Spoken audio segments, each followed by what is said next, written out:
Hello friends, welcome to Nimmi's kitchen.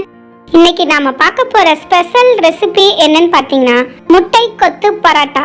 சூப்பரான சுவை, சரியான காரம்னு எல்லாமே பார்த்து பார்த்து பக்குவமா குழந்தைகளும் விரும்பி சாப்பிடக்கூடிய வகையில இருக்கக்கூடியதுதான் இந்த கொத்து பரோட்டா. இந்த சுவையான முட்டை கொத்து பரோட்டா எப்படி செய்யணும் அப்படின்றத வீடியோல பார்க்கலாமா? வாங்க வீடியோக்குள்ள போலாம். அதுக்கு முதல்ல ஒரு பேன் எடுத்து நல்லா சூடு பண்ணிக்கோங்க. பேன் நல்லா சூடானதும் அதுல எந்த ஒரு எண்ணெயும் ஊத்தாம 2 பெரிய வெங்காயத்தை நறுக்கி அதை கடாயில சேர்த்து வதக்கிக்கோங்க.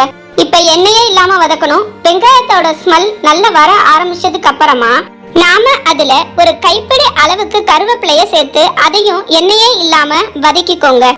ஒரு 2 நிமிஷம் நல்லா வதக்குனதுக்கு அப்புறமா ஒரு 5 டேபிள் ஸ்பூன் அளவுக்கு தேங்காய் எண்ணெய் அல்லது நல்லெண்ணெயை சேர்த்துக்கோங்க. நான் இதுல நல்லெண்ணெய் 5 டேபிள் ஸ்பூன் அளவு சேர்த்திருக்கேன். இப்ப இத 3 நிமிஷம் நல்லா வதக்குனதுக்கு அப்புறமா ஒரு சின்ன தக்காளிய நறுக்கி அதோட சேர்த்துக்கோங்க. தக்காளி நல்லா வதங்கணும் அப்படின்ற அவசியம் கிடையாது. ஏன்னா பரோட்டானாலே கொஞ்சம் ட்ரையா தான் இருக்கும். சோ நேரம் ஆக ஆக முட்டை பரோட்டா ட்ரையா ஆகாம இருக்கணும் அப்படின்றதுக்காக தான் தக்காளிய நல்லா வதக்காம விடுறோம். அடுத்ததா இதுல 2 பரோட்டாவை சின்ன சின்னதா பிச்சு அதுல போட்டுக்கோங்க. பரோட்டா எப்படி பண்ணணும் அப்படின்ற ரெசிபியை இந்த வீடியோவோட டிஸ்கிரிப்ஷன்ல கொடுத்திருக்கேன். லிங்க் கிளிக் பண்ணி செக் பண்ணிக்கோங்க. அடுத்ததா நாம போட்டிருக்க பரோட்டா மேல 2 முட்டைய உடைச்சு ஊத்துங்க. ஒரு 1/2 கப் அளவுக்கு சிக்கன் சால்னா ஊத்திக்கோங்க. சிக்கன் சால்னா எப்படி பண்ணணும்ன்ற ரெசிபியும் உங்களுக்கு கீழே டிஸ்கிரிப்ஷன்ல கொடுத்திருக்கேன், செக் பண்ணிக்கோங்க.